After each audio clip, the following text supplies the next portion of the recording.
Bueno, muy buenas noches a todos los participantes. Agradecido a Patricio por ayudarnos con esta conferencia que es muy importante e interesante. Vamos a hablar de patología acromioclavicular aguda y además de patología acromioclavicular crónica. Gracias por aceptar nuevamente la participación, Patricio. Adelante. Con todo gusto. Bien.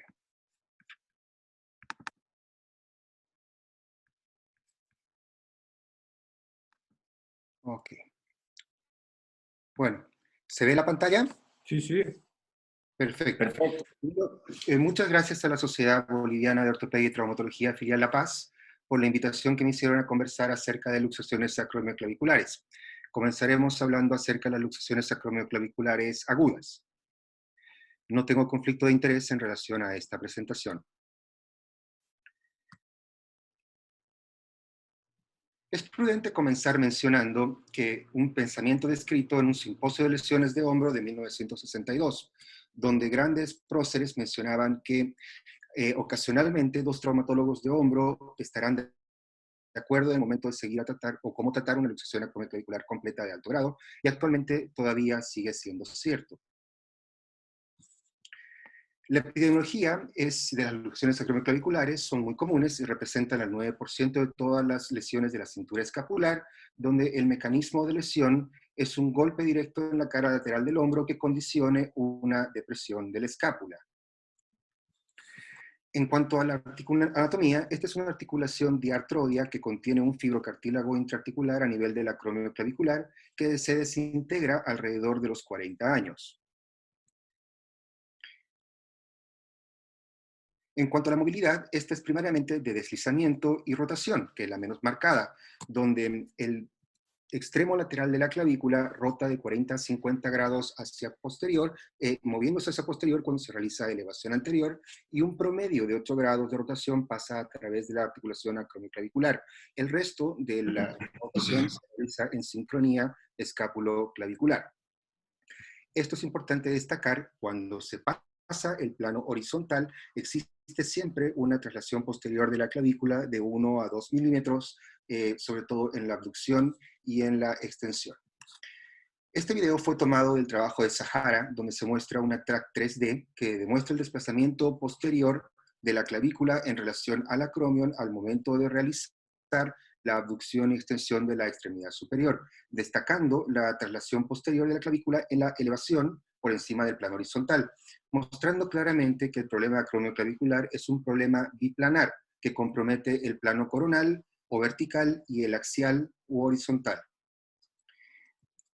En esta foto se ve cómo la clavícula del paciente es desplazada hacia posterior al proyectar la escápula hacia adelante, determinando una inestabilidad en dos planos, tanto vertical y horizontal. Debemos recordar brevemente cuáles son las estructuras que estabilizan la articulación acromioclavicular. La estabilidad estática está dada por la cápsula, por los ligamentos acromioclaviculares, que nos van a dar primordialmente una estabilidad horizontal, siendo el superior y el posterior lo más importantes del punto de vista biomecánico y teniendo relevancia al momento que uno piensa realizar una cirugía.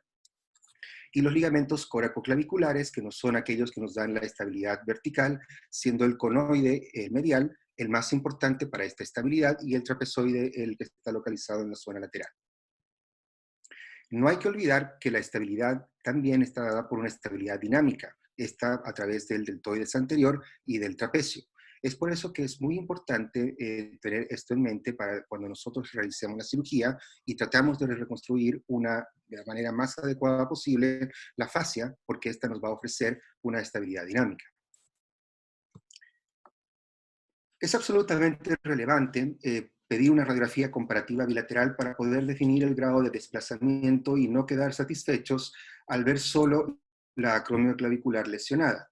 La clasificación de Rockwood sigue estando vigente a pesar de que las limitaciones que presenta actualmente. Es importante, por eso, si es que vamos a ocupar la clasificación de Rockwood, pedir una contralateral, porque la clasificación está basada en el desplazamiento comparada contra la contralateral sana. En este sentido, las acromioclaviculares o las luxaciones acromioclaviculares tipo 1 son esguinces de los ligamentos acromioclaviculares con los coracoclaviculares sanos y radiológicamente no presentan desplazamiento. Las tipo 2 son roturas de los acromioclaviculares asociados a un esguince coracoclavicular con un desplazamiento menor al 25% en comparación con el lado contralateral. Desde las tipo 3 en adelante existe una rotura completa de ambos complejos ligamentarios. Las tipo 3 puntualmente tienen un desplazamiento del 25 al 100% comparado con el lado contralateral sano, y hasta hoy no se tiene un gold estándar de tratamiento hablando de conservador versus quirúrgico. Actualmente, la recomendación de tipo 1 de la evidencia es un tratamiento para recomendar que existe una insuficiente evidencia para recomendar un tratamiento quirúrgico en estas lesiones, teniendo como excepción algunos casos como atletas overhead, deportes de contacto o trabajos manuales pesados. Esto porque frente a un 80-85% de buenos y excelentes resultados al año de seguimiento con un tratamiento conservador libre de dolor, se vio una muy buena satisfacción del paciente en muchos estudios, por lo que la evidencia actual para las luxaciones tipo 3 recomiendan en lo posible mantener un tratamiento conservador. Para las luxaciones acromioclaviculares grado 3 es relevante la presencia de la inestabilidad vertical, para subdividirlas en 3A, aquellas que tienen inestabilidad solamente vertical y que no tienen una disquinesia escapular al momento del examen, y aquellas que tienen 3B, la subtipo 3B, que tienen inestabilidad tanto horizontal como vertical y que generalmente o muchas veces se manifiestan también con disquinesia escapular al momento de examinar al paciente. Continuando un poco con la clasificación, las grado 4, cuando tenemos el desplazamiento de la clavícula hacia posterior, en general, en el plano coronal no se ve mucha alteración, por lo que muchas veces pueden ser subdiagnosticadas, sobre todo en pacientes.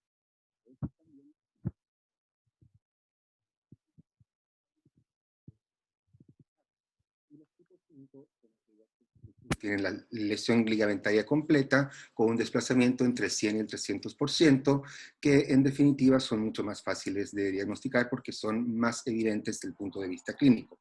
Y aquellas son las tipo 6, que básicamente son anecdóticas porque hasta hoy yo no he conocido a ningún traumatólogo de hombro que haya efectivamente visto una, donde la clavícula se desplazará a subcoracoideo o hacia el espacio subacromial. A grandes rasgos, podemos hablar entonces que las luxaciones acromioclaviculares se dividen en bajo grado y alto grado. Las de bajo grado son las Rockwood tipo 1 y 2, donde es definitivamente lo más adecuado mantenerlas con un tratamiento conservador, porque van generalmente bien. Y las de alto grado, que serían desde las 3 hasta las 6, que se subdividen a su vez en luxaciones agudas, en general, que se manejan de manera quirúrgica, con una reducción y fijación con implantes coracoclaviculares, pudiendo en algunos casos complementar con fijación acromioclavicular, como veremos a continuación. Y también en crónicas, donde del punto de vista quirúrgico las técnicas se dividen en dos grandes grupos, en reconstrucciones anatómicas como la técnica de Verdón y las reconstrucciones anatómicas como la técnica de Masoka. Tocaremos estos puntos a continuación en la siguiente presentación.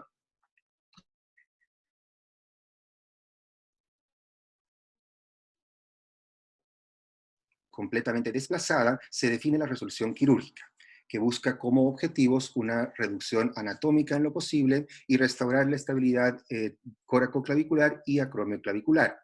También como para resistir las fuerzas deslizantes y compresivas y rotacionales que permitan la cicatrización de los estabilizadores tanto estáticos como dinámicos. En la literatura están escritas muchísimas técnicas distintas para resolver las lesiones acromioclaviculares. Kibler menciona que existen tantas técnicas distintas que se podría hacer una cirugía diferente cada día por 3 meses aproximadamente. Desde un punto de vista general, existen dos grandes grupos de técnicas para esta cirugía. Aquellas que ocupan una fijación coracoclavicular, como pueden ser implantes con botones, tornillos, que es la cirugía de Bosworth, que fue muy, muy conocida previamente, y también suturas de alta resistencia o fibers de distintas categorías, de distintas marcas. Y también aquella fijación acromioclavicular que se puede realizar con agujas, con placas, con cerclajes o cintas de alta resistencia y en algunos casos con un apoyo biológico.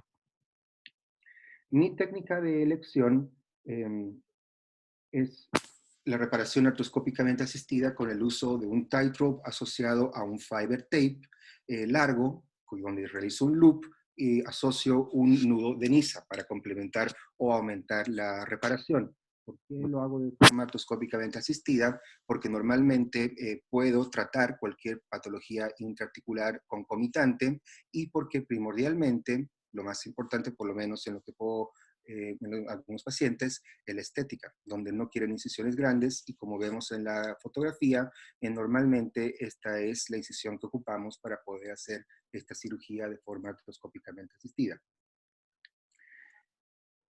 Esto me permite tener una fijación que pasa a través de túneles óseos, tratando de replicar las fuerzas nativas ligamentarias, asociando el fiber tape que ofrecerá una mayor resistencia, que no pasará por los túneles óseos y que por esto, dentro de un análisis personal y sin evidencia como para apoyar esta idea, evitaría el roce de las suturas con los bordes óseos filos que podrían ser la causa de falla del implante.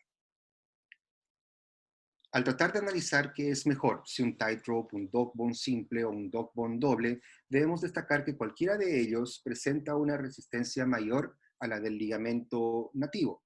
Y dentro de estos implantes, el de mayor resistencia es el dog bone con 2 suturas. Yo realizo las reparaciones artroscópicamente asistidas porque considero importante la incidencia de lesiones intraarticulares asociadas, como por ejemplo lo descrito por Imhoff, que él en un estudio realizado por su equipo observó un 18% de incidencia de lesiones intraarticulares, donde predominaron significativamente las lesiones del bíceps largo en la inserción del ancla bicipital y en menores casos roturas asociadas del manguito rotador. Estos resultados son disímiles en la literatura, pero la tendencia es que se describan como presentes. Ahora, hay distintos estudios que lo describen o describen esto con incidencia intraarticular, mayor número de lesiones, como por ejemplo la del grupo BRAS de Burkhardt y de Brady particularmente, que describen hasta un 46% de incidencia en su casuística. En mi experiencia, la incidencia es mucho más cercana a lo descrito por el grupo del Hospital de Trabajador acá en Chile presentó su casuística el 2018 en el Congreso CHOT ocupando esta técnica. En este trabajo los objetivos fueron los de evaluar las complicaciones precoces de pacientes diagnosticados con una luxación acromioclavicular, tratados con esta técnica en el periodo agudo y analizar los factores de riesgo y las complicaciones. Este fue un estudio retrospectivo de solamente luxaciones acromioclaviculares grado 5 que se operaron todas antes de las 3 semanas después de la lesión, donde en general se operaron todos, perdón, en todos los casos se operó con la técnica artroscópicamente asistida, con el tightrope y el fiber tape. Estas son las complicaciones que los autores evaluaron y encontraron 75 pacientes con ese promedio de edad, con una mediana desde la lesión hasta el día de la cirugía de 10 días. En cuanto a sus resultados, vieron que en el postoperatorio inmediato, la gran mayoría, o por lo menos más del 60% de los casos, pudieron lograr una sobrecorrección de la clavícula por debajo del acromio. Y en este caso, menos del 40% tuvieron una subcorrección. En cuanto a la pérdida de reducción global, vieron que casi todos los pacientes perdían más de 1 milímetro de lo que era el control postoperatorio inmediato, donde más del 80% tuvieron un desplazamiento promedio o media de 3 milímetros y 20% mayor a 5 milímetros significativa.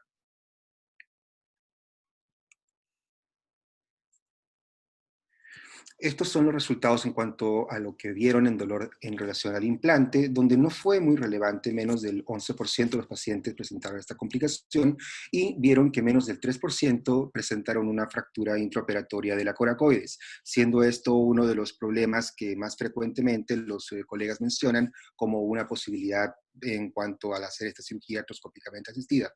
La verdad, no es algo que se vea frecuentemente y en este caso, en este grupo, básicamente ambos pacientes tuvieron buenos resultados solamente con un tratamiento conservador. Encontraron dolor residual acromioclavicular en menos de 20% de los pacientes y lo que sí es importante en sus reintervenciones, solo vieron un 7% de sus casos operados nuevamente, donde 2 de ellos fueron por dolor acromioclavicular residual, donde se realizó una cirugía de Manford, y 3 casos con inestabilidad que pasaron derechamente a ser lesiones crónicas para ser resueltas con el uso de un injerto. Encontraron asociación entre la edad y la deformidad estática. Esto viendo a pacientes mayores de 60 años que en general no presentan peores resultados desde el punto de vista quirúrgico, por lo que es algo a considerar si se tiene un paciente mayor de 60 con una luxación acromioclavicular incluso de alto grado, tratar de mantenerla con tratamiento conservador y ver si el paciente se estabiliza. Si es que no sucede esto, siempre tenemos la opción de poder hacer una reconstrucción con injerto en el largo plazo. Y no encontraron riesgo de complicación significativo asociado al género, al tabaquismo o a cuánto tiempo fue de días de la cirugía después de la lesión, siempre y cuando esto se haya hecho antes de las 3 semanas. Concluyen que la pérdida de reducción después de esta cirugía es relevante, sin embargo, la tasa de reintervención es muy baja y que las complicaciones no se asociaron a la edad ni al tiempo de la cirugía si es que se realizaba antes de las 3 semanas. Y concluyeron también que es muy importante en el momento del postoperatorio tratar de sobrecorregir la articulación porque en el tiempo esta probablemente tratará de buscar domicilio, llegando ojalá a un punto anatómico. Vamos a ver si puedo correr el video. Ahí va, se ve bien. En este caso, vamos a ocupar un ejemplo, un caso clínico donde tenemos una luxación acromioclavicular grado 5, posicionamos al paciente en silla de playa, con portales posterior, anterolateral y anterior, haciendo una incisión de 1 centímetro a 3.5 centímetros del borde lateral. Acá estamos viendo el hombro izquierdo, la artroscopía diagnóstica, donde podemos asociar a articular. En este momento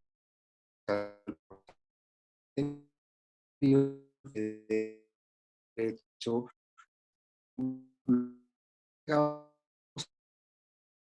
una vez que sentimos el borde óseo, es un debridamiento controlado del intervalo para poder exponer la base de la articulación para de esta forma poder conseguir con nuestra cirugía.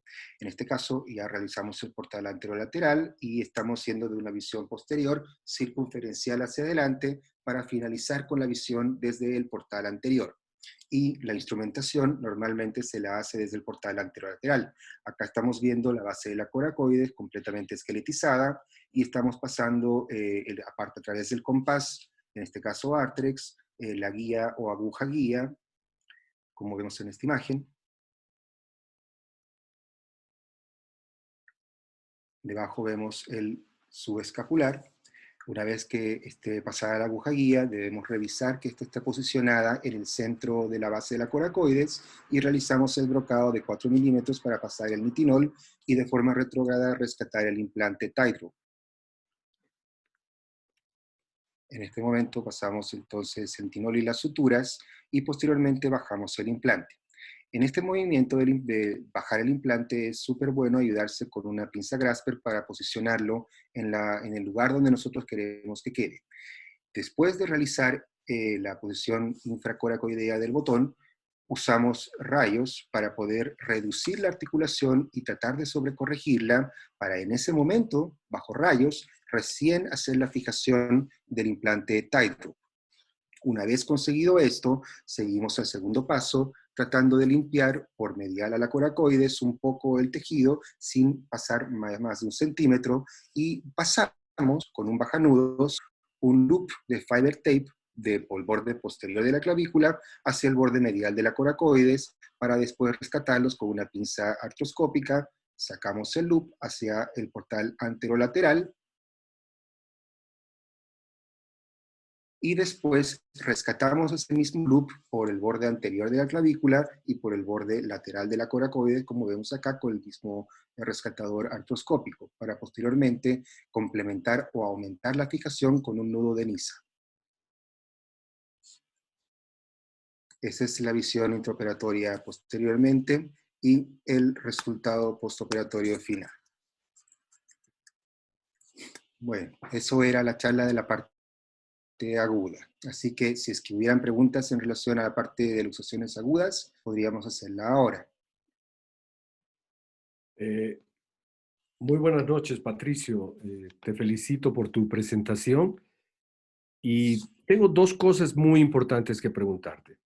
¿Solo manejas la proyección anteroposterior de la radiografía en pacientes con luxación acromioclavicular? ¿La haces siempre ambos lados?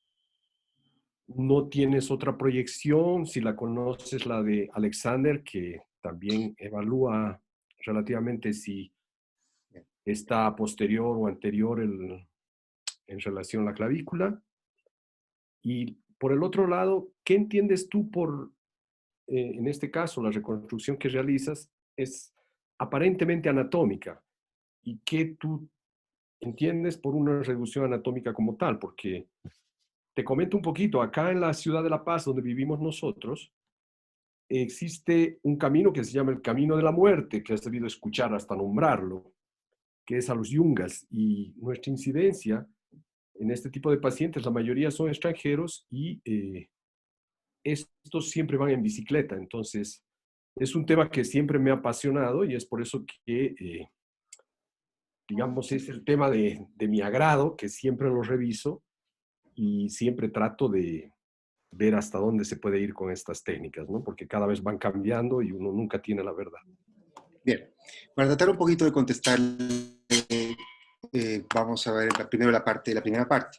En cuanto a las radiografías, es de regla, si es que uno quiere usar la clasificación de Rockwood, sí o sí pedir una contralateral sana, porque la clasificación de Rockwood se hace en relación al desplazamiento comparado con la contralateral. Entonces, es para eso que siempre nosotros pedimos una radiografía acromioclavicular bilateral comparativa en una sola placa. En cuanto a las otras proyecciones, por un tiempo hicimos un estudio piloto para tratar de complementar, primero, ver el desplazamiento hacia posterior de dos maneras. Una vez con la proyección de Alexander y otra con la proyección de Basamania. Además, una tercera proyección, la radiografía axilar con un poco de antepulsión del hombro, que en general, según un grupo alemán, puede determinar o mostrar la inestabilidad anteroposterior de la clavícula en el momento de una luxación acromioclavicular. Lamentablemente, después del estudio, vimos que la variabilidad de las radiografías y las mediciones conseguidas después de esas radiografías hacían que los resultados no sean evaluables y básicamente era un problema porque no había no era algo reproducible entre los médicos, por lo que si se han descrito muchos trabajos, en la práctica, acá en Chile, no es reproducible y entonces, por eso mismo, no las ocupamos. Cuando yo tengo una duda de que si es que tengo una inestabilidad posterior predominante y estoy con una inestabilidad acromioclavicular también vertical, en general todas van a tener un poco de inestabilidad posterior, por lo cual no me preocupa mucho. Ahora, si tengo solamente o sospecho solamente de una inestabilidad horizontal, en este caso, y no estoy seguro si la radiografía me está mostrando lo que realmente necesito ver, en este caso puedo complementar el estudio con un escáner para ver de forma certera si es que la clavícula está desplazada hacia posterior o no. Pero básicamente eso es lo que hemos tenido en experiencia en cuanto a la acromioclavicular. No hemos tenido buena reproducibilidad ni fiabilidad con las mediciones en otras proyecciones que no sean las coronales. Ahora, la segunda parte de la pregunta, si me la puedes repetir, por favor. ¿Qué entiendes por anatómico? Ok, no, estas son reducciones. Cuando nosotros operamos a un paciente en una etapa aguda, tratamos de reducirlo de forma anatómica, refiriéndonos a tratar de colocar la clavícula en el lugar donde debe estar en la escalilla articular con el acromio. Esto hay que diferenciarlo de lo que son ya las inestabilidades crónicas, donde ahí sí se puede hablar de una reconstrucción anatómica o no. En este caso estamos hablando de reducciones de la posición articular a la anatomía no natural. Es a eso a lo que uno se refiere. Ahora, cuando uno habla de luxaciones acromioclaviculares crónicas, uno ya empieza a hablar de otras cosas. Vamos a complementar esta parte de la charla en un momento, pero para responderle, uno habla de forma de reconstrucciones anatómicas o no anatómicas cuando tratamos problemas crónicos con reconstrucciones. Ok, tengo más preguntas acá que nos colocaron. Voy a hacer algunas. Dice, ¿solicitas ecografía para valoración de la lesión o resonancia magnética? ¿En qué circunstancias? Víctor Naula. Ok, en general hemos visto que la capacidad diagnóstica de la ecografía para estas lesiones en pacientes agudos es bajísima. No, el paciente después del trauma tiene escasa movilidad del hombro normalmente, por lo que hemos visto que pedirles ecografías es hacerlos pasar por un sufrimiento que francamente no es necesario. Es por eso que, por lo menos yo, paso directamente a la artroscopía diagnóstica y al tratamiento de las lesiones concomitantes en caso de que se presente. En algunos casos, pacientes, atletas que requieran un diagnóstico en general son más exigentes con el diagnóstico completo. El paciente atleta no se siente satisfecho con decirle tienes una luxación acromioclavicular, vamos a operarte ese problema de forma artroscópica y si vemos algún otro problema lo resolvemos. No es algo que normalmente los atletas, por lo menos acá, acepten como adecuado y en este tipo de pacientes muchas veces podemos pedirle una resonancia magnética, siendo algo esto más bien de excepción, porque en general, incluso Peter Millett, una vez, hace poco tuvimos un seminario de acromioclaviculares con Peter Millett, conversando con él mismo nos dice que él solo le pide resonancia magnética a los pacientes que, sin importar qué tipo de luxación acromioclavicular tengan, él está tratando de clasificarlos con un tratamiento conservador, en el fondo, para asegurarse de que no tiene ninguna otra lesión. Si es que yo tengo una luxación acromioclavicular, sea del grado que sea, que voy a tratarla de forma conservadora, es muy prudente pedirle una resonancia. Si tengo una luxación acromioclavicular que voy a operar, normalmente no le pido ningún estudio complementario porque pasamos directo a la artroscopía diagnóstica. Y se hace la excepción en aquel paciente atleta inquieto que quiera tener un diagnóstico definitivo más pronto. Existe otra pregunta más. Dice, en caso de ruptura del menisco acromioclavicular, ¿cómo lo maneja? Y la pregunta también va en, que la agrego a esta, es ¿por qué no o por qué no quieres fijar la parte coracoacromial? O sea, en este caso, coraco, la articulación acromioclavicular. Ok, bien. Primero, cuando normalmente existe una rotura parcial del menisco, que a veces puede ser completa, que cicatriza. Este menisco está presente solamente hasta los alrededor de los 40 años de edad. Después de los 40 años de edad desaparece completamente. Entonces, ¿esto qué nos hace entender? Nos hace entender que el menisco intraarticular se va a romper de todas maneras en el futuro y va a desaparecer por un paso de fatiga material si es que te ponemos de esa forma. Entonces, en general, al mismo tiempo, en patología aguda, se ha visto que esta lesión meniscal en pacientes jóvenes cicatriza. Entonces, la verdad, no es necesario hacer ningún procedimiento asociado generalmente en este tipo de problemas intraarticulares del menisco. Y generalmente en la fase aguda, en las lesiones agudas, yo personalmente no hago ningún tipo de complementación acromioclavicular porque la cicatrización te da una muy buena estabilidad, siendo esto algo completamente diferente para las luxaciones acromioclaviculares crónicas que vamos a conversar en un momento. Tengo otra más. José Maracita dice, ¿algún gesto que realices en la cápsula articular dada su importancia del ligamento superior? Dice, un saludo de Bolivia.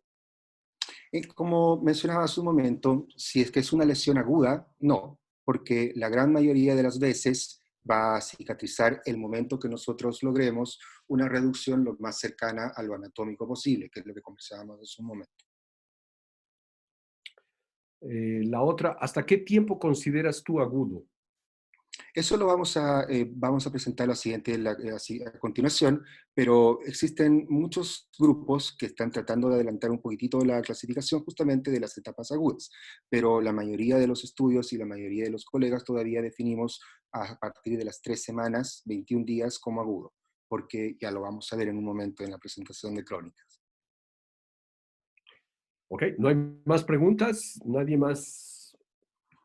¿Los otros colegas? En realidad, doctor, hay una pregunta. El doctor Hugo Sánchez de México pregunta, sin la posibilidad de implantes costosos ni artroscopía en un hospital general con una patología frecuente, agradecería la opinión si se puede reparar con fiber tape para ligamentos córacoclaviculares y acromioclaviculares con la misma sutura. Él refiere que hay una publicación del doctor Mohamed del Cairo en el Arthroscopy del 2012. ¿Tienes alguna referencia, Pato? Sí. Eh, Cuando nosotros trabajábamos o cuando tú pasabas por el Padre Hurtado, cuando trabajamos juntos, me refiero acá en Chile, nosotros hacíamos esta cirugía justamente ocupando un fiber tape simple, o envuelto en loop, de forma abierta. Esta fue la opción y es todavía lo que para pacientes que tienen problemas económicos como para costear los implantes, todavía la sigo ocupando. Y también, con el pasar del tiempo, empecé a hacerla de forma artroscópica. Como mostré hace un momento, simplemente paso el fiber tape de forma artroscópicamente asistida, también realizo cualquier reparación de lesión intraarticular que se deba hacer en ese momento y los resultados han sido bastante satisfactorios. Ahora, te podría ser suficiente y es una alternativa muy válida para hospitales públicos, por lo menos en esta zona. Perfecto. Creo que podemos dar paso a la segunda charla. Perfecto.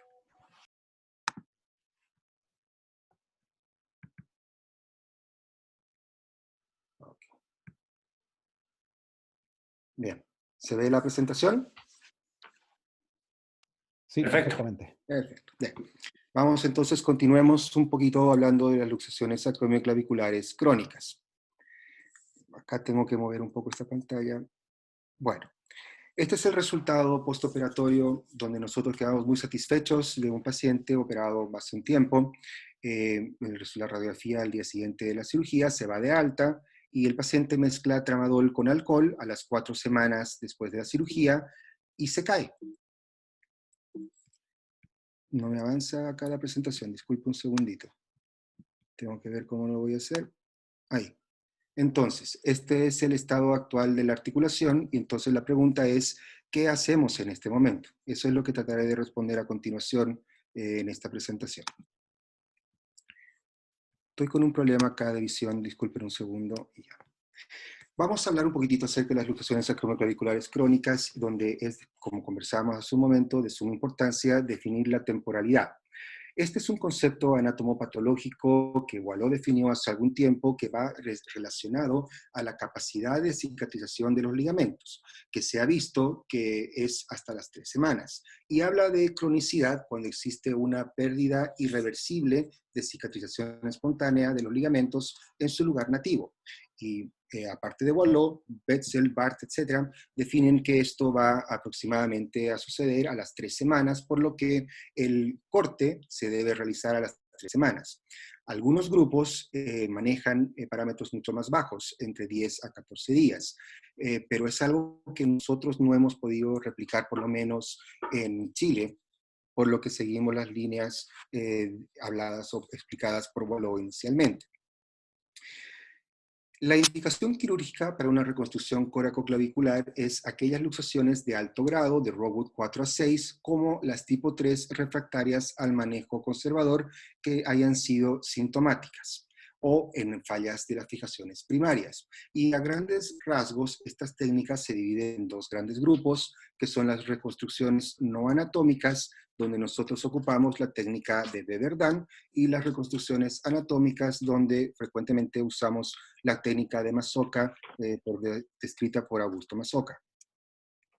En cuanto a las reconstrucciones no anatómicas, la cirugía de Beverdan consiste en la resección de la clavícula lateral, la transferencia o hemitransferencia en algunos grupos del ligamento coracoacromial a la clavícula distal a través de la parte intraarticular con la fijación de túneles unicorticales. Y esta se modificó en el tiempo agregando una fijación coracoclavicular. Esto porque sabemos que el ligamento coracoacromial tiene el 20% de capacidad de resistencia que los coracoclaviculares, entonces se trató de mejorar la resistencia de esta cirugía. Pero en definitiva, los resultados no fueron tan óptimos y se vio que en varios grupos y en varios seguimientos se tenía hasta un 28 a 30% de falla en un mediano plazo, por lo cual es una opción, pero no exenta de fallas. Y esto es lo que mencionaba Yari, que encontró en diferentes estudios hasta un 24 a 30% de resultados insatisfactorios asociados en todos los casos a pérdida de reducción.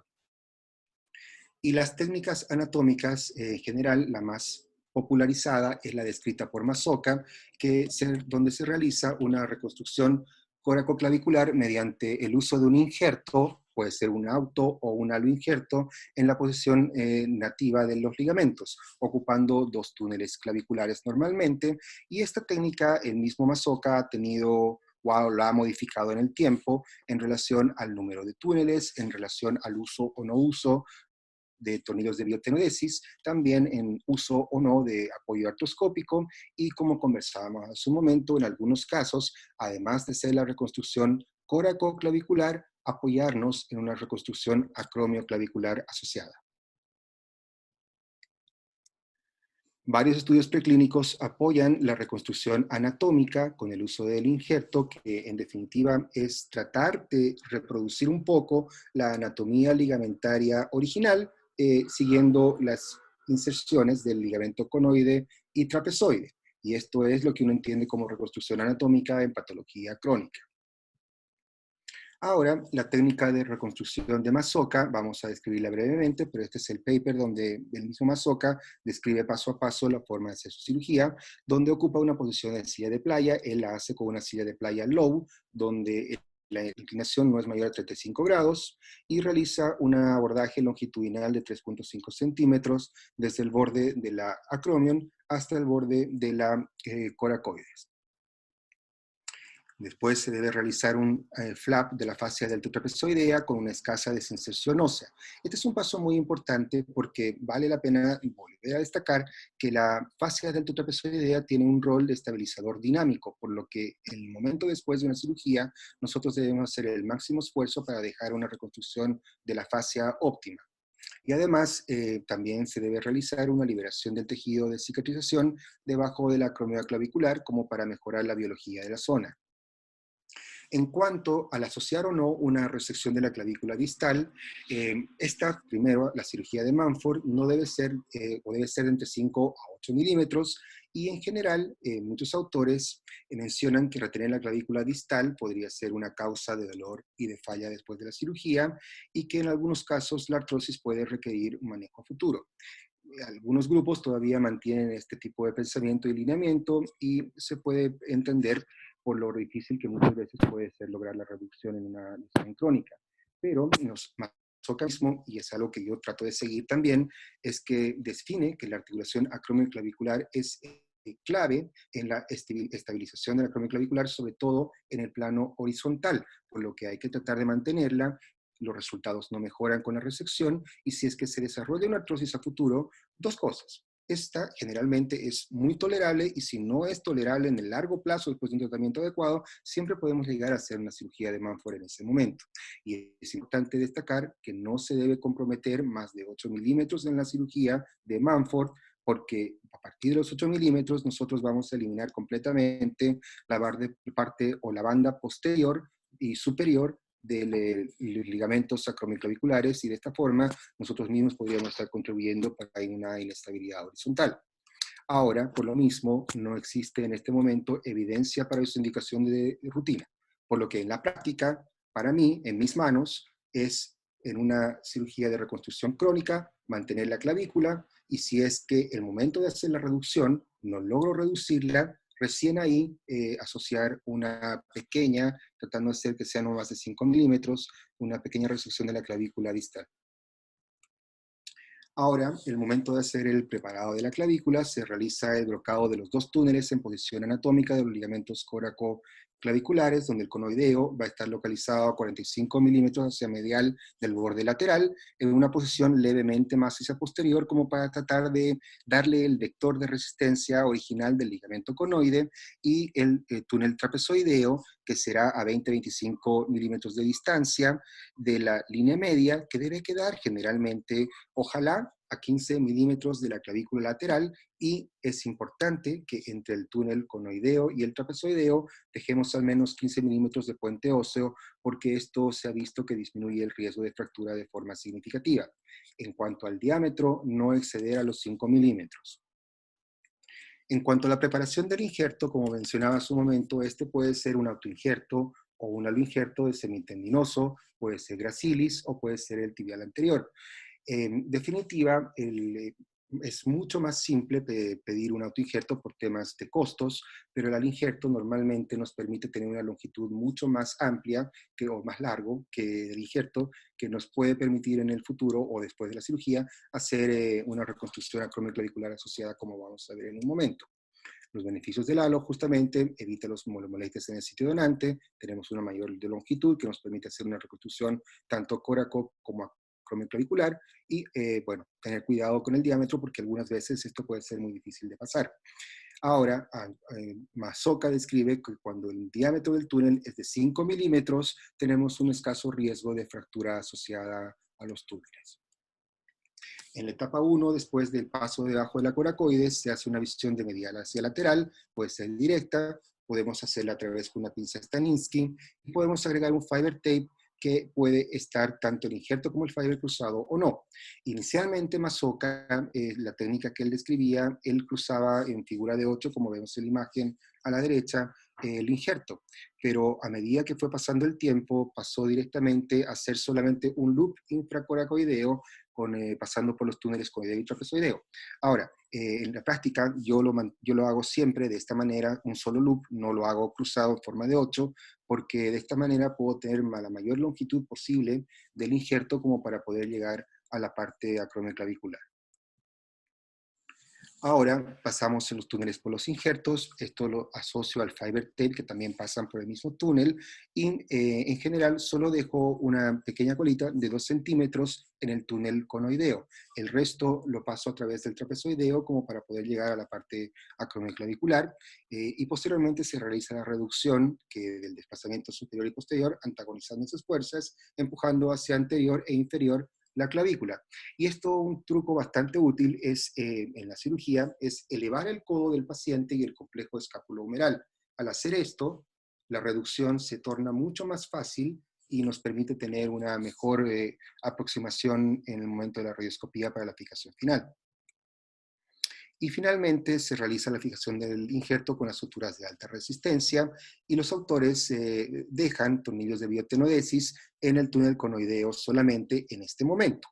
Ahora, en general yo no ocupo tornillos interferenciales a nivel de la clavícula, porque por la práctica muchas veces no llegaban acá a Chile la longitud adecuada, por lo cual al final simplemente decidimos hacer una sutura del injerto entre sí con buenos resultados.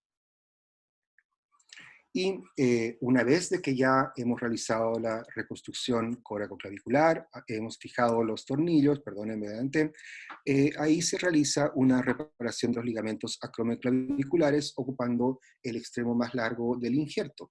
Esto se puede hacer de dos formas. Yo trato siempre de hacer un túnel para pasar el injerto por debajo del acromion y tratar de rescatarlo hacia el mismo injerto para suturarlo como un loop, para que de esta forma podamos tener una buena fijación.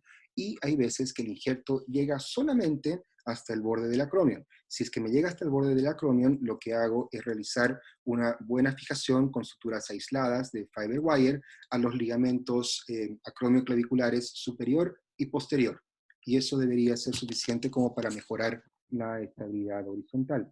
Y posteriormente realizar el cierre de la fascia, que como mencionaba hace un momento, debe ser muy pulcra y debe ser muy firme, porque la fascia nos va a ofrecer la estabilidad dinámica posteriormente. Un grupo tanto americano como italiano realizó un estudio en relación para poder ver la reconstrucción con semitendinoso y verla en luxaciones acromioclaviculares, grado 5. Ellos tuvieron muy buenos resultados en el seguimiento a largo plazo, con una pérdida de reducción de apenas el 20% de los casos, por lo cual en general esta es una muy buena técnica que nos permite resolver este problema que muchas veces puede ser bastante complejo. Debe tratar de darse mencionan los autores que debe tratar de darse un énfasis en la reconstrucción de los ligamentos acromioclaviculares para ofrecer el mayor control horizontal y rotacional. Esto apoyado en las altas tasas de falla en las reconstrucciones coracoclaviculares solas, pero con otro tipo de injerto y otro tipo de fijación, como veremos en un momento. Este es el grupo donde yo tuve la suerte de hacer mi fellow de hombro en Alemania, en Heidelberg, con Sven Lichtenberg y Peter Habermeyer, que realizaron un análisis de estabilización artroscópica de luxaciones acromioclaviculares crónicas con triple versus una banda simple en reconstrucción acromioclavicular. El objetivo fue justamente el de comparar la técnica de la reconstrucción de banda simple versus el triple banda artroscópicamente asistida en inestabilidades crónicas. Un estudio corte prospectivo donde incluyeron 26 pacientes y realizaron dos tipos de scores de seguimiento. Scores generales, como el CONSTANT y el ACES, y scores específicos para la acromioclavicular, como el puntaje TAP y el ACJI. Ellos ocuparon esta técnica de la triple banda. Todos los pacientes con semitendinoso se realizó, como vemos en la imagen de la izquierda, un paso como loop por debajo de la coracoides y a través del acromion para volver a fijar el injerto entre sí, apoyado y asociado a una fijación con un fiber tape, y compararon sus resultados con los de banda única, que fueron una corte de pacientes operados con un implante que ya no existe, que es el Graft Rope de Arthrex, que nos ofrecía una sola banda única con un solo túnel. En cuanto a los scores generales, vieron un aumento en ambos grupos, pero no existió diferencias significativas al compararlos entre ambas técnicas. Ahora, cuando vieron los scores específicos para la acromioclavicular, estos sí vieron que eran estadísticamente significativos en diferencias, tanto para el TAFT como para el CJI, con resultados mucho mejores para los de triple banda. No dieron diferencias en el análisis radiológico de la distancia coracoclavicular en el seguimiento a largo plazo, y el grupo de triple banda mostró una superior o una estabilidad acromioclavicular superior en el plano horizontal de manera también estadísticamente significativa. Y lo que sí fue importante es que vieron una tasa de recurrencia en el seguimiento a mediano plazo en el grupo de túnel único mucho mayor que el triple banda. Ahora vamos a proceder a mostrarles un caso clínico de un paciente que estábamos conversando hace un momento. Tenemos esto, ¿qué hacemos? Decidimos hacer una reconstrucción coracoclavicular crónica con autoinjerto de semitendinoso, como vemos en la fotografía de la izquierda, donde estamos tomando el injerto, que se prepara en una mesa accesoria. Esto puede hacerse para hacer un poco más rápida la cirugía en dos grupos quirúrgicos, uno que vaya a la rodilla contralateral y otro que esté trabajando el hombro, como vemos en esta imagen, resecando todo el área. En este caso, hice una cirugía abierta porque era una revisión.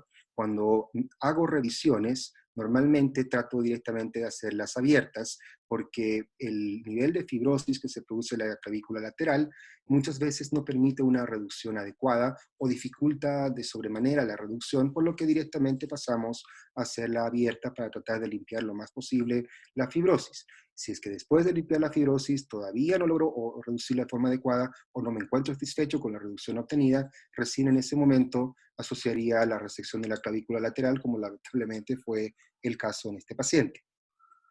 Posteriormente se realiza la medición de los túneles a donde vamos a colocar en la clavícula, del borde lateral de la clavícula. Se realiza el brocado de 5 milímetros, tanto como para el túnel conoide como trapezoide, y el borde acromial, en este caso el túnel acromial también en este momento. Pasamos el injerto y lo rescatamos dejando la hebra corta en el túnel conoideo. Fijamos el fiber tape primero y posteriormente realizamos la fijación del injerto por debajo del acromion sobre sí mismo, como estamos viendo en la imagen, siendo este el resultado postoperatorio. Ahora, cuando no son pacientes de revisiones, estoy haciendo esta cirugía artroscópicamente asistida, donde paso el fiber tape y también con otra estructura de rescate, paso el injerto semitendinoso por debajo de la coracoides sin hacer túneles en la coracoides como estamos viendo en este momento, para obtener un resultado final como vemos en la imagen, como vemos en el video.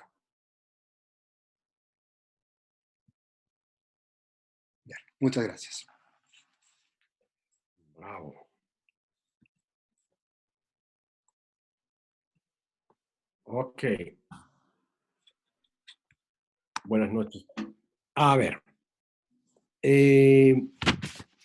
Nosotros, o bueno, al menos acá en la ciudad de La Paz, tratamos, ¿qué opinas de la placa gancho que generalmente la utilizamos en casos crónicos y al menos el equipo con el que yo trabajo lo retiramos entre las 12 o 14 semanas y además, en este caso, nos ayudamos con el Fiber Tape.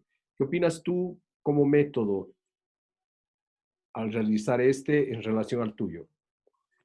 A ver, yo soy antiplacas, entonces debo partir mi respuesta explicando esto, que personalmente yo no apoyo el uso de las placas porque no reproducen o no ayudan a que se reproduzca un movimiento fisiológico articular adecuado, porque las placas no van a permitir o van a hacer mucho daño el momento de elevación por encima del plano de los 90 grados, porque existe una rotación de la placa contra el acromion.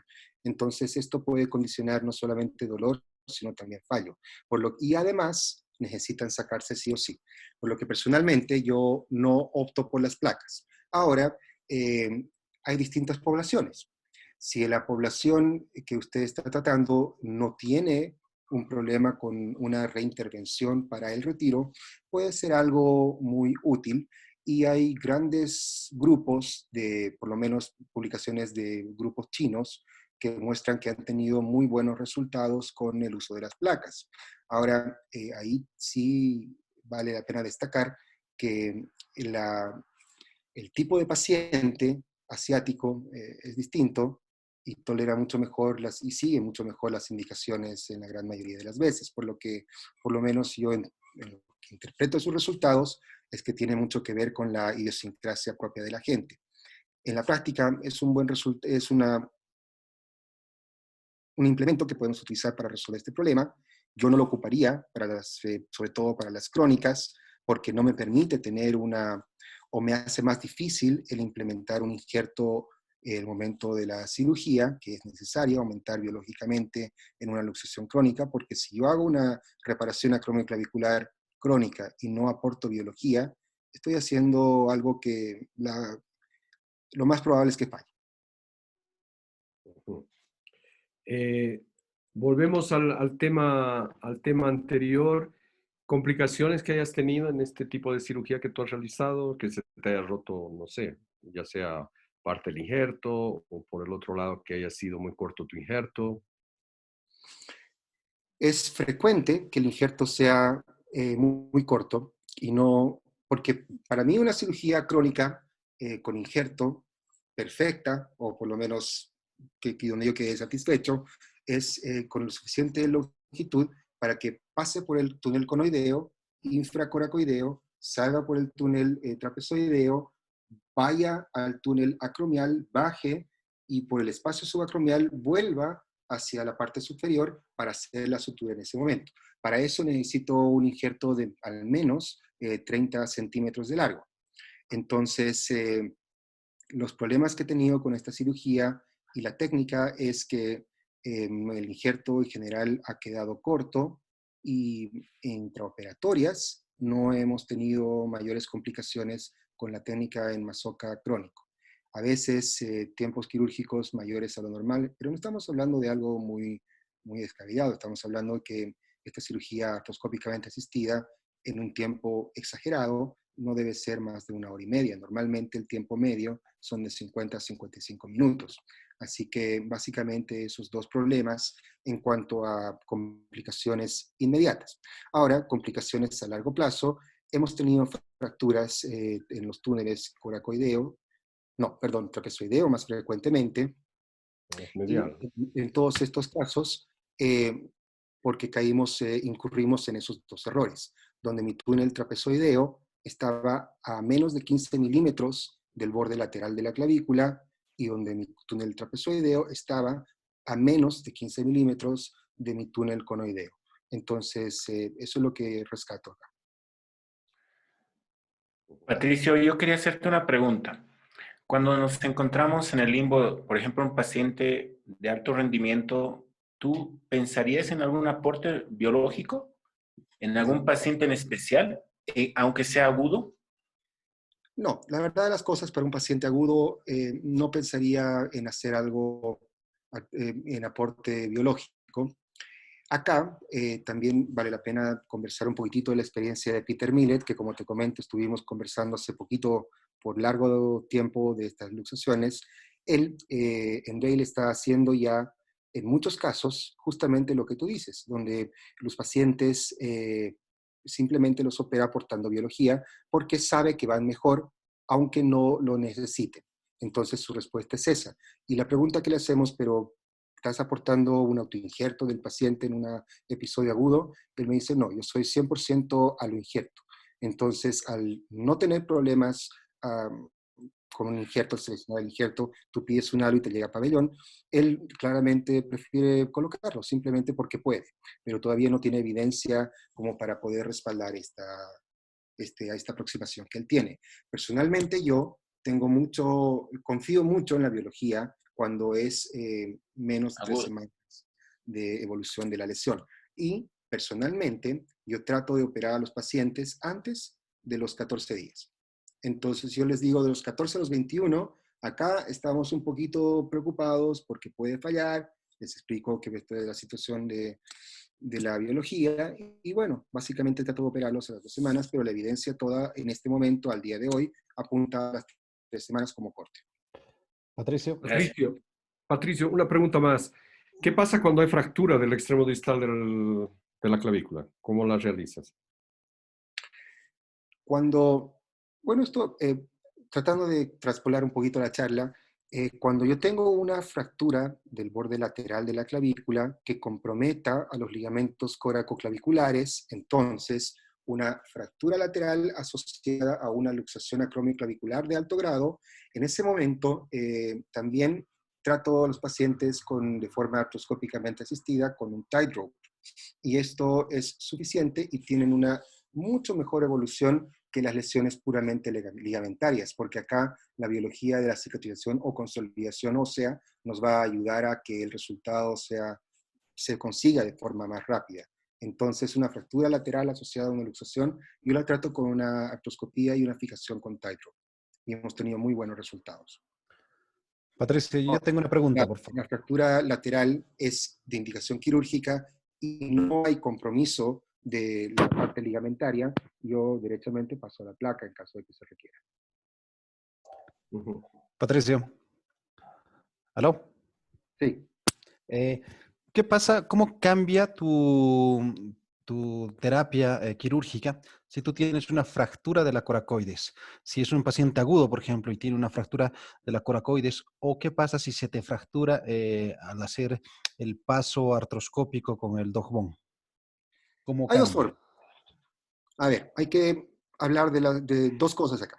Si tenemos una fractura de la coracoides asociada, que es la que esté causando la luxación acromioclavicular en algunos casos, es súper importante poder documentarla previamente, porque claramente acá no vamos a poder realizar ningún tipo de fijación por debajo de la coracoide. Hay muchas veces que han llegado pacientes con diagnósticos equivocados de luxación acromioclavicular, donde lo que se tiene es una fractura de la coracoides con un desplazamiento que no se ve muy bien en la radiografía y puede confundirse de este tipo de cirugía, de lesiones, y en ese caso lo que se debería realizar es la reducción y fijación de la coracoides de forma normalmente abierta, por lo menos en mis manos. Ahora, cuando la fractura de la coracoides es iatrogénica, intraoperatoria, en general lo que pasa ahí es que se fractura solamente por algún motivo, por orientación de la clavícula probablemente, el borde lateral del acromion.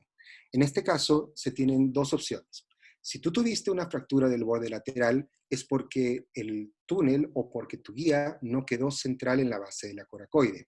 Entonces, al tener esa fractura, dependiendo del tamaño de la misma, uno puede realizar un segundo túnel central, en este caso tratar de corregir el mal túnel que pusiste en un momento para poder continuar con la técnica con el tightrope y en algunos casos simplemente no lo conseguimos, por lo que en ese tipo de pacientes el usar solamente la sutura pasada del fiber tape pasado en loop por debajo de la más medial, o más, perdón, más posterior de la fractura de la base de la coracoides, es suficiente y es lo más resistente como para poder tener un buen resultado postoperatorio.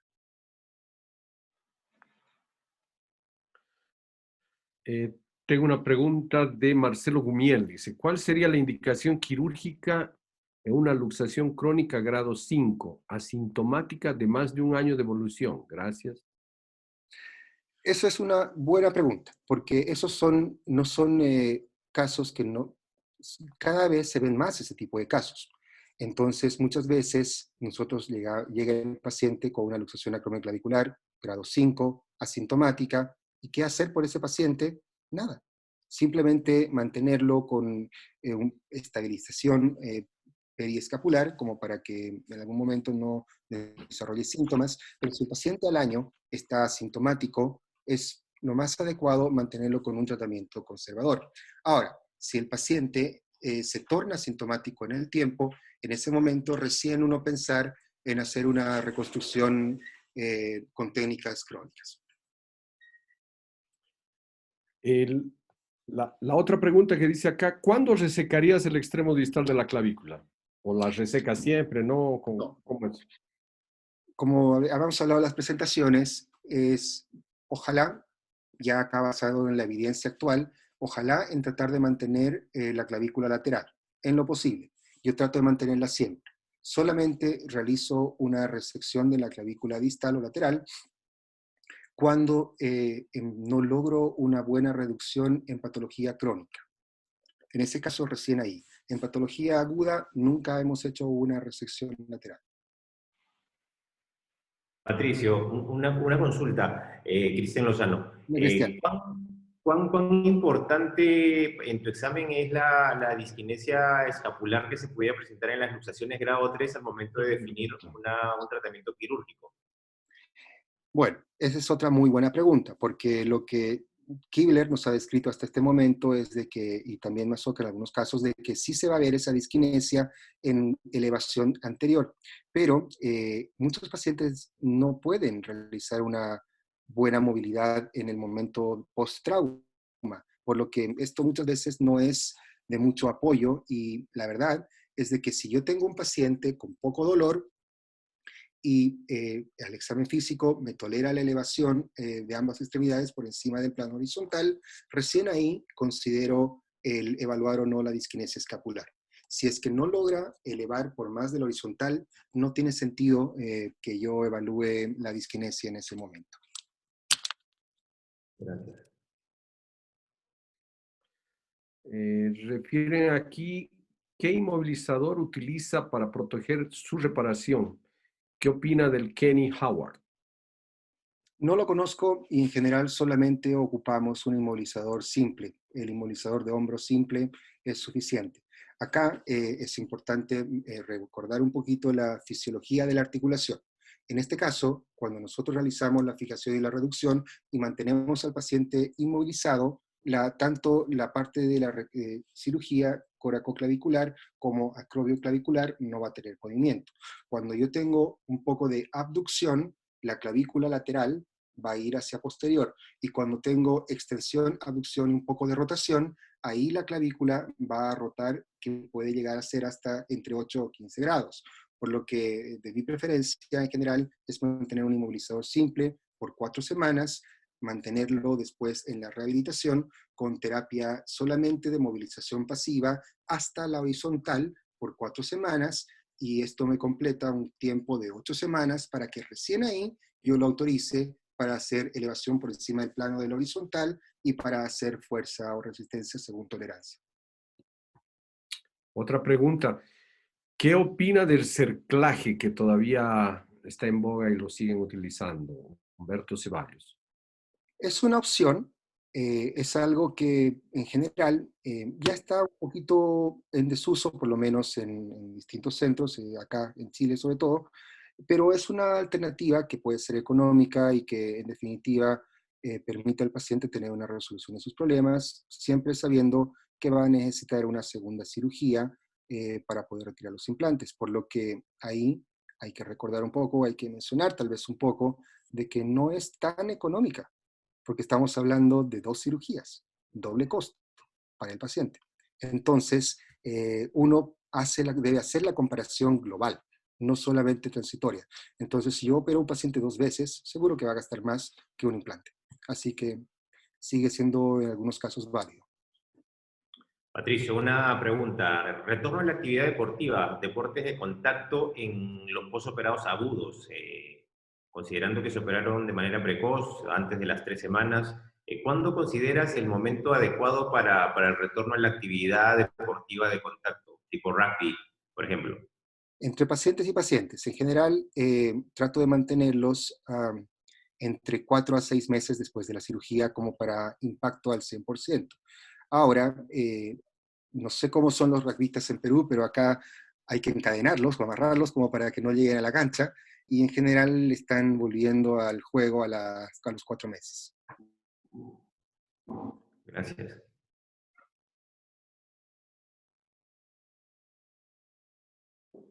Patricio, yo tengo una duda y una pregunta a la vez. Sabemos que la clasificación tipo 6 de Rodwood es muy infrecuente. Tú que eres un cirujano de hombro y que has estado en grandes centros, ¿cuán frecuente es esa clasificación? Mira, eso mencioné brevemente ese tema en la presentación, pero era como la broma en Alemania, tratar de encontrar un cirujano que haya visto esa lesión. Al que encontraba al cirujano que haya visto y diagnosticado esa lesión y tenga una foto para probarlo, se iba de una cena gratis. Nunca hubo la cena.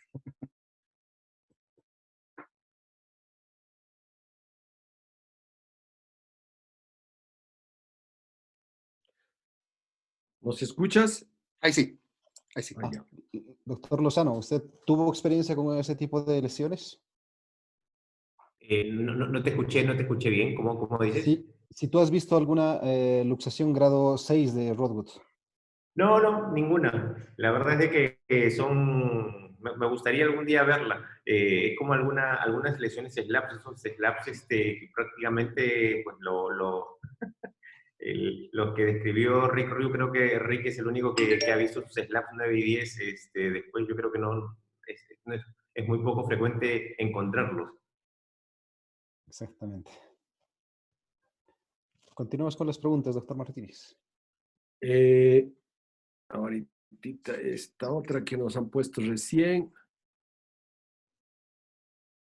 Aquí dice Spirit, buenas noches. ¿Qué opina de la técnica de las 4 suturas? De las 4 suturas, dice, desde Bolivia, gracias. Me imagino que habla de la doble banda y el paso que también hacen a nivel de la articulación acromioclavicular. Bueno, no estoy seguro de poder entender bien la pregunta, pero si estamos asumiendo de que se trata de hacer la cirugía solamente con suturas sin implantes, hemos tenido, como comentaba hace un momento, una casuística de muy buenos resultados con la fijación en U, infracoracoideo, y con doble fiber tape, tanto a través de 2 túneles claviculares para fijar el primer fiber tape y uno por adelante y por atrás de la clavícula para fijar el segundo fiber tape a ambos infraclaviculares con muy buenos resultados, con control rotacional también y con control en ambos planos horizontal y vertical. Y también hemos tenido una casuística grande donde solamente ocupamos un fiber tape a través de túneles, por lo cual hemos tenido también buenos resultados. Es una opción válida. Si es que es eso lo que me estaba preguntando el colega. Me imagino. La otra pregunta que te hago, ¿qué opinas de los injertos heterólogos? O sea, en este caso de cadáver, si los has utilizado, porque en la literatura también dicen que estos se separan en algún momento, son de falla también, ¿no? Sí, ok. Ha habido mucha discusión en relación al CRIP final postoperatorio en el seguimiento a largo plazo de lo que son los saloinjertos, donde en general se ha visto una disminución de la tensión y una pérdida de la reducción por alargamiento. Entonces, la pregunta va dirigida a eso. Yo he ocupado muchas veces saloinjerto y todavía lo ocupo porque hay muchos pacientes que prefieren no tener un segundo lugar operatorio prefieren no sufrir las consecuencias de la toma de un injerto en la rodilla y simplemente te dicen que prefieren el injerto. Hemos tenido muy buenos resultados, incluso mucho mejores en algunos casos porque los injertos normalmente son más largos que los injertos autólogos, por lo que cuando tenemos un injerto más largo, no solamente podemos moldear el diámetro en algunos casos, sino también tener una longitud mayor para poder hacer la reconstrucción no solo coracoclavicular, sino acromioclavicular de forma más adecuada. Por lo que es una muy buena alternativa y no hemos visto, hablando sin evidencia, en este caso sin estudios que comparen autoinjerto en masoca versus aloinjerto en masoca. Hemos visto en la casuística actual acá de que hemos tenido muy buenos resultados con aloinjertos sin pérdida de reducciones significativas, o por lo menos no diferentes con lo que es un autoinjerto. Ahí no sé si tú estarás de acuerdo conmigo. A veces, utilizando el aloinjerto, prefieren siempre tunelizar, no pasar sobre la coracoides, no girarla sobre la coracoides. No, esa era inicialmente eso fue era lo que hacía Masoka, pero después vio que el túnel final necesitaba ser un poquito mayor a 5 milímetros. Y en más del 80% de los pacientes donde tuvieron un túnel mayor a 8 milímetros, o sea, de los que tuvieron fracturas, de todos los pacientes que tuvieron fracturas coracoideas, en su grupo, el 80% de esos pacientes con fractura coracoidea habían tenido túneles coracoideos mayores a 5 milímetros. Por lo que en la práctica, la respuesta sería ojalá de no hacer un túnel coracoideo si es posible. Cristian Fuentes, que es un amigo mío, pregunta, ¿cuál es el protocolo pre y postquirúrgico de tus pacientes? En cuanto a rehabilitación, se refiere, ¿cierto? Sí, y fisioterapia, No, sí. en fisioterapia inicial preoperatoria ninguna. Esto es directamente de la lesión a pabellón en cuanto se pueda. Después de la cirugía, en dividirlos, vamos a hablar primero de lesiones agudas. Para las lesiones agudas, después del postoperatorio, mantener el inmovilizador de hombro por 4 semanas de forma estricta, retirándolo solamente a partir de la segunda semana para el aseo en el día y para, bueno, también previamente, pero para retirarlo a partir de la segunda semana para que empiecen a hacer un poco de ejercicios pendulares en la casa. Pero la rehabilitación no la inicio hasta la 4ª semana, que es el día que se retira la inmovilización. En cambio, cuando realizamos ya reconstrucciones, lesiones crónicas con autoinjerto o aloinjerto, sea lo que sea, con injerto en este caso, ahí ya mantenemos la inmovilización dependiendo del paciente entre 4 a 6 semanas. Mientras más arriba de 30 años estén, más tiempo hasta las 6 semanas de mantener la inmovilización y posteriormente iniciar la fase de rehabilitación a las 6 semanas manteniendo la inmovilización hasta ese momento.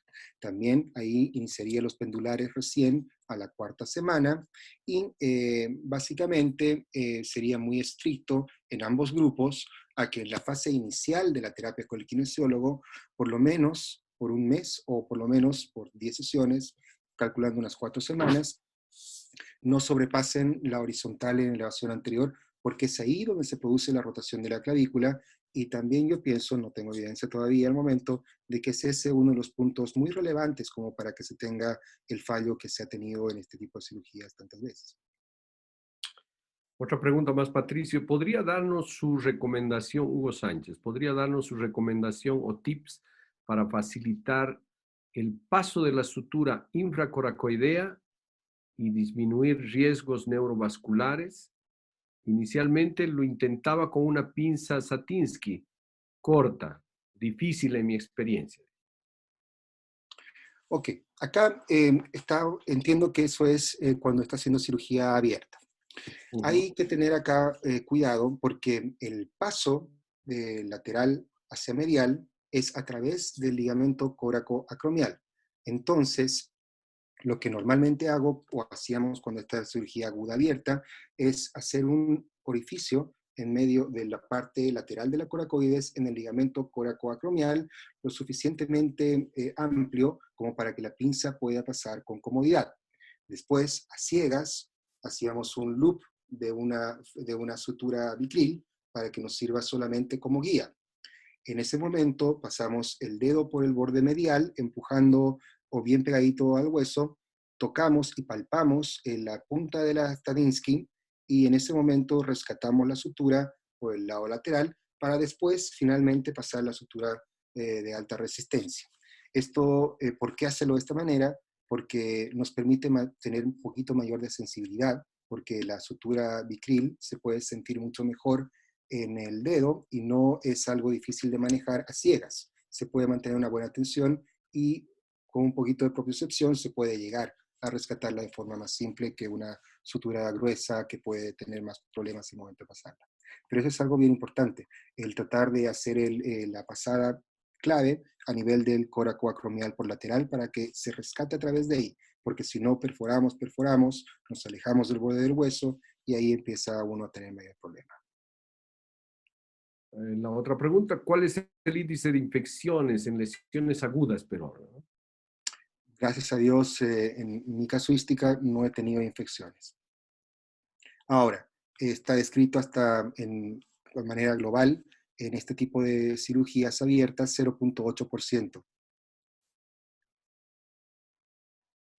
Ok.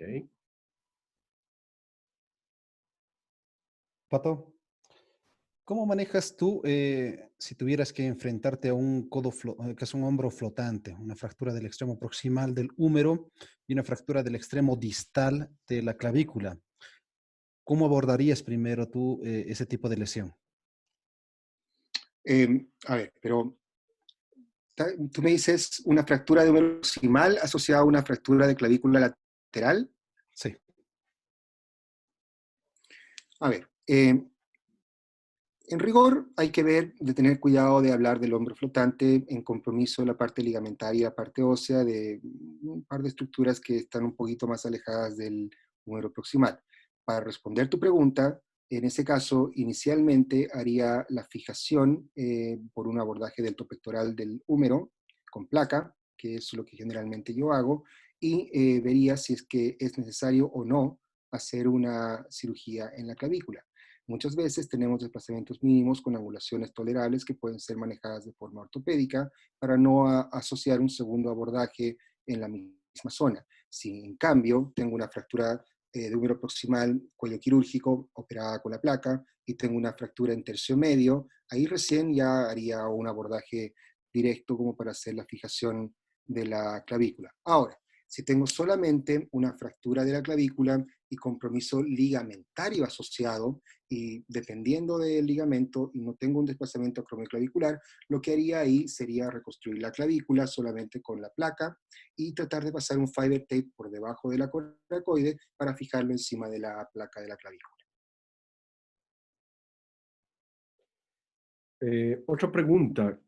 ¿Qué opina de la radiografía con carga para descartar luxaciones más graves que las que se ven en una primera radiografía convencional?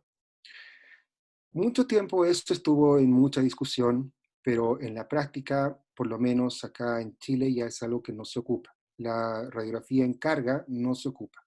En general, esta es una inestabilidad que se va a tornar estática después de la lesión. Entonces, no es necesario agregar carga, porque solamente ahí, la mayoría de las veces no vamos a ver diferencia con una radiografía sin carga y no nos va a cambiar la conducta posteriormente. Además, de que simplemente hacemos sufrir más al paciente de forma innecesaria, por lo que acá ya no se ocupa. Okay. Te mandan saludos todos y te agradecen. Aprendimos muchísimo contigo. Con todo Doctor, gusto. ¿alguna acotación? Doctor Goitia. Buenas noches. Aló, Lucho. Hola. ¿Tienes Hola, alguna sí. acotación? Sí, no, buenas noches. Primero que todo, agradecer muchísimo. Ha sido una charla muy provechosa. Recordar algunos conceptos, aprender algunos nuevos. Muy bueno el manejo en la parte aguda y en la parte crónica. La mayoría de las veces nos llega en la parte crónica las lesiones, así que excelente la presentación para poder resolver estos casos. Y bueno, agradecer a la sociedad paceña por haberme incluido en el panel y la invitación a los invitados. Bueno, la verdad que ha sido una excelente charla. Gracias, Patricio.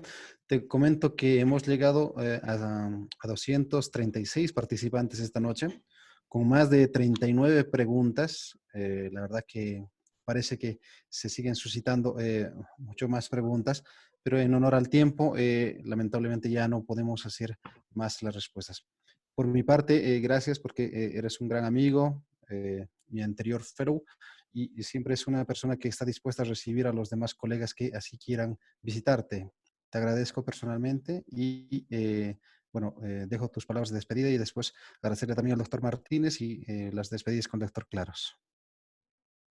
Bueno, primero que nada, reiterar mi agradecimiento a todos ustedes, a todos los colegas, amigos, por la invitación a poder participar de esto. Para mí siempre es entrañable poder participar con cualquier tipo de interacción en Bolivia.